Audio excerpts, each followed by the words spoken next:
Hello, my lovely people.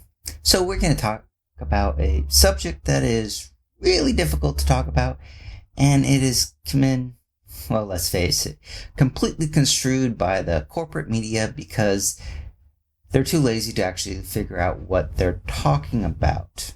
So, let's talk about racism. What exactly is it? We need a definition to start with. So, Australian Human Rights Commission defines it. Not great definition, but it's at least a starting point. Racism is a process by which systems and policies, actions, and attributes created inequitable opportunities and outcome for people based on race. Racism is more than just prejudice in thought or action. It occurs when this prejudice, whether it's individual or institutional, is accompanied by the power to discriminate against, oppress, or limit the right of others. This is at least a start, but it doesn't make it clear enough. Believing someone is bad just by how they look always has an effect on your actions. It isn't just what you say or do. The thought itself is bad and wrong. Thought police? Damn right, thought police. Thoughts always dictate actions. So what do we see in science? Black people are 3.23 times more likely to be killed by police. Cops are more likely to kill someone if they have dark skin. You can't have these thoughts without them leaking out. Thoughts about any of this makes you a bad person. We all have that one person that dislikes you. Can they really hide it? What would it be like to constantly run into people everywhere you go that hates you? They go on to say, racism includes all the laws, policies, ideologies, and barriers that prevent people from exercising justice, dignity, and equality because of their racial identity. It comes in the form of harassment, abuse, or humiliation, violence, or intimidating behavior. However, racism also exists in systems and institutions that operate in ways that lead to inequality and injustice. We don't have to go over all the idiots and all the things they say, nor do we even have to deal with the Nazis and the KKK. All that is secondary to how we have gotten here in the first place. Cops murder people with dark skin because they are scared. Jobs, buying cars, walking down the street, buying a house. Everything that you do is harder for some and easier for others because of skin color. Want a fair society? Maybe we need to take another look at how those of us that are better and are treating this subject. Yes, if you are a Democrat, you are better than Republicans. That is just a factual assertion. Actively supporting these people makes you a bad person. Let's take a thing. If you go to a dinner and you sit down with 9 Nazis and you have a pleasant dinner, 10 Nazis had a dinner. Going to a hanging of someone because society just doesn't like them makes you a bad person. So yeah, feel good that Nazis and KKK don't show up to your rallies. I mean, it isn't like Republicans are actively hiring a violent supremacist member of the League of the South, KKK affiliated people canvassing for you. So, for the good people, let's talk about what we are seeing. We can start in the beginning. Thousands of years ago, Homo sapiens came out of Africa and seen this thick-browed, hairy people living in caves. And we discovered the caveman. What did we do? We are curious, violent, fearful, and let's face it, horny people. And if you think I'm saying we slept with them, you understand reality. Scientists know a surprising amount of the titillating episode in human history when our species got together, including whether we kissed and the nature of their sexual organs. Yeah, you. I told you you were one of the better people. We did it. And we didn't stop until there were none left. Today, your ancestors literally fucked another species out of existence. Here's to you. After this episode and constant intermating between species, we, and that is everyone, no longer is completely human. Since human is Homo sapien, we are not completely from that lineage. You know what? That doesn't matter, because everyone is in the same boat. All our ancestors knocked boots with something other than human, and that is okay. We are all the same.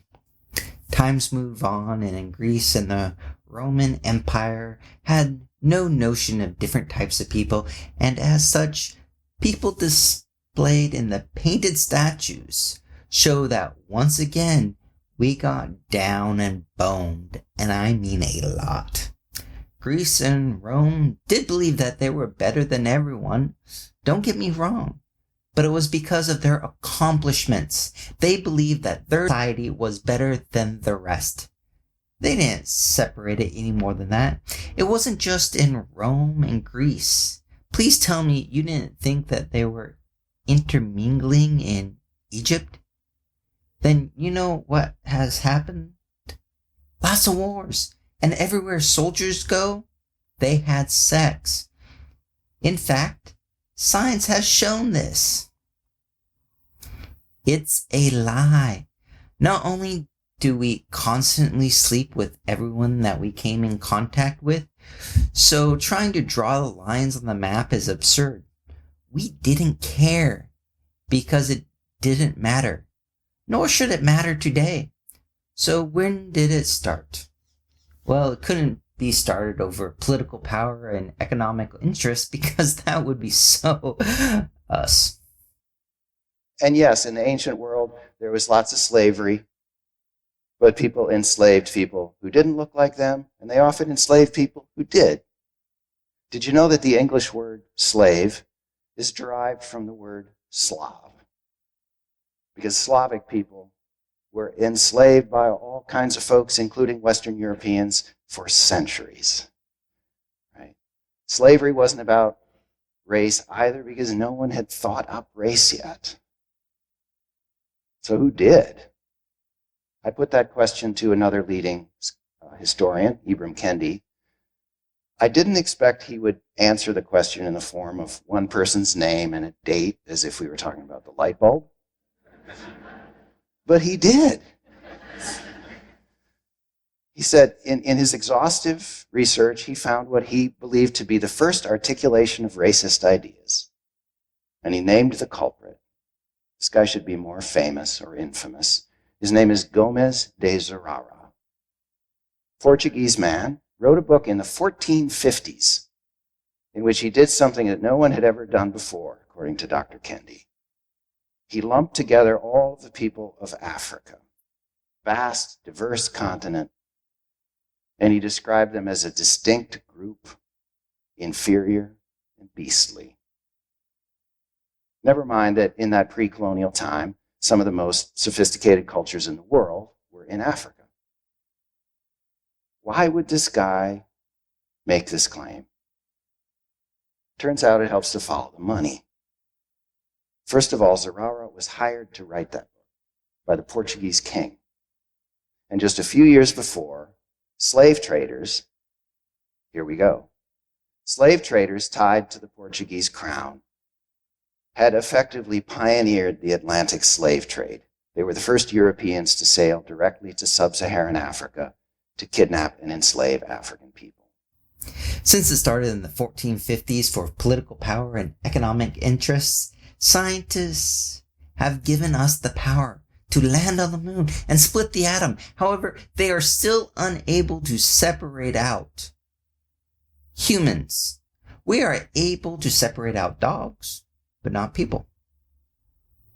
Does that make you feel better? Race doesn't exist, so racism doesn't exist. We solved it. Release the balloons. No? People are bigoted. So what about it? Aesthetics. Fucking aesthetics.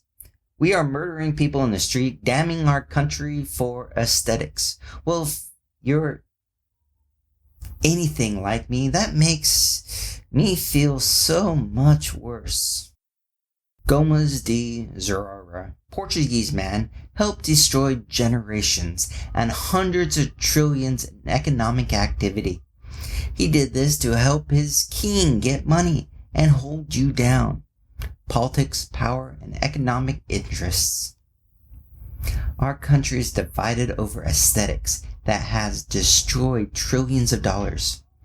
America's failure to address wide gaps between black and white communities has cost the economy up to $16 trillion over the past 20 years, according to an analysis published by Citigroup this week.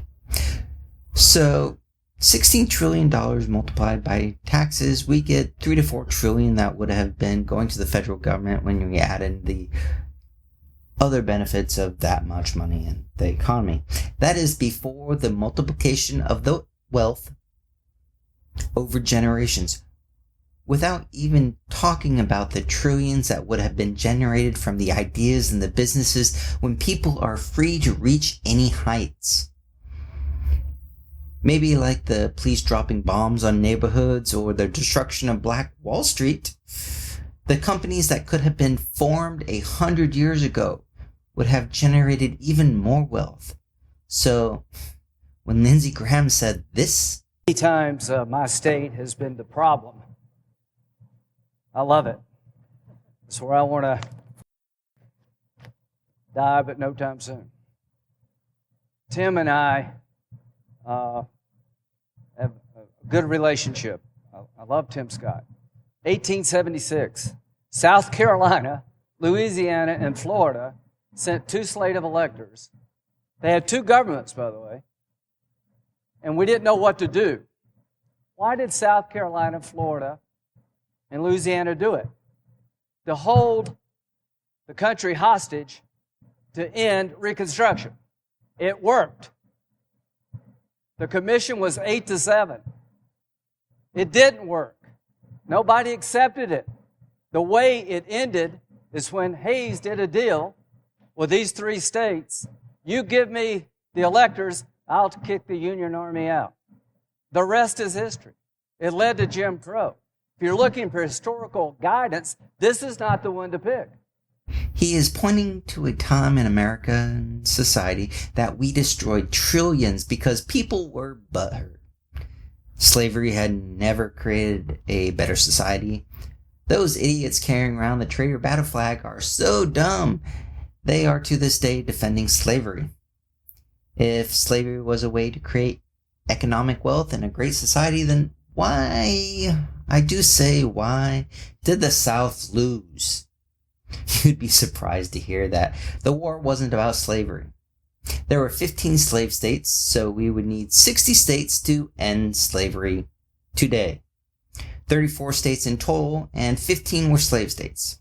The war was because the rich Southerners wanted to live in a country where they could rape, kill, and enslave people, and no one would tell them that they were bad people for doing it. That's it.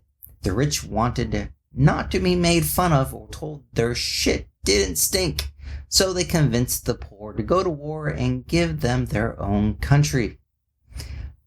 I'm sure the rich have learned that criticism of them stops them from doing stupid things like trying to destroy America. Let's go back to the Southerners raping their slaves. Did they care about purity? No. They used people with dark skin because society was lied to and told that they were different.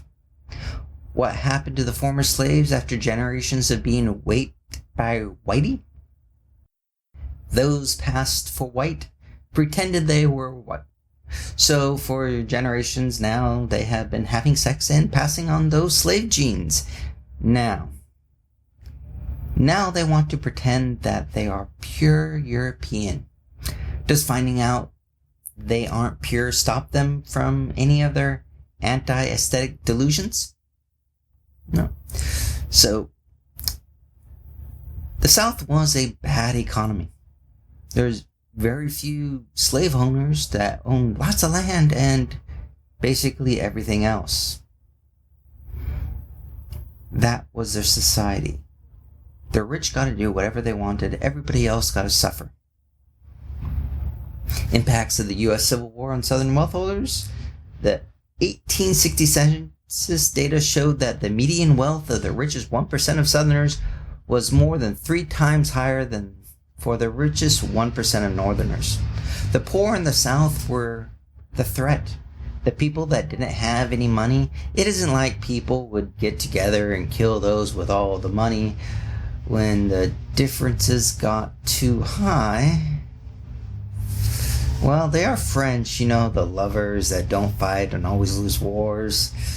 How did they get away with this? The guillotine, a mechanical device that quickly and efficiently removes the head of, let me check, the rich just as fast as the poor. The ones with the power wanted to pit the poor against each other because as long as we're fighting each other,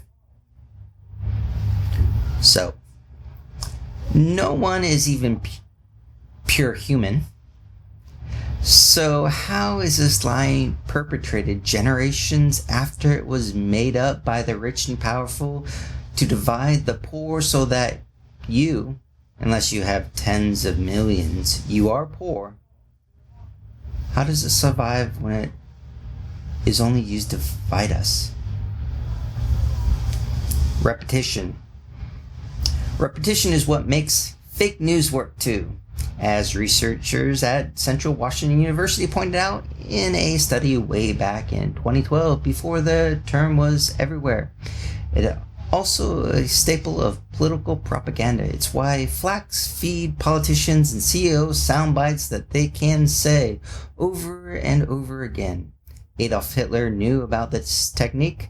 Slogans should be persistently repeated until the very last individual has come to grasp the idea, he wrote in Mein Kampf. I think you're seeing my point. Go back in this entire thing, I've only mentioned the lie race once, and the bigotry of racism 3 times. How do we end a lie? Fight. Push back. When someone uses it, that term, they are perpetrating racism. Anyone that says that racist is perpetrating racism. They're a racist. They are making it easier for the KKK and the Nazis. Call them out. When articles use it, point out that it's aesthetic bigotry that science has proven doesn't exist. The racist out there will talk about race. That is the first step, because the lie is built on that. Dogs have breeds, and we can debate which one is the best. And is the West Highland White Terrier. Wow, look at that. Debate over. We have ended another debate and got to the correct answer. West Highland White Terrier is the best dog breed, hands down. But humans weren't bred. We fucked. So the anti-aesthetic morons are probably part black and clearly not all human. So why do we treat them with kindness when they don't deserve it? The lie has become part of what we discussed, giving these morons the first step. And we can stop it. New proper terms, aesthetic bigotry. Cops murdering person because of aesthetics. People denied housing because of aesthetics. Because someone looks different, they are faced with bigotry. We can't end this stupidity if we give the people the first lie to stand on. This is where we need to attack. If you disagree with me, that's fine. Just please tell me anything that has worked at all in the last 570 years of this stupidity. I'll wait. Because, honestly, the rich will continue to tell this lie. Because, as long as we're divided, we're not chopping their heads off with guillotines. And that might be the saddest part of this all. And down below, if you really want to stop global warming, click on that link and donate, because the power pipe will lower the cost of energy and help end global warming once and for all. So if you like those videos, please help. The YouTube algorithm is horribly biased against, progressives.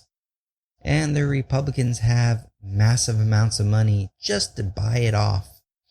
So every time you like, every time you put a comment down below, helps us out. So like, subscribe,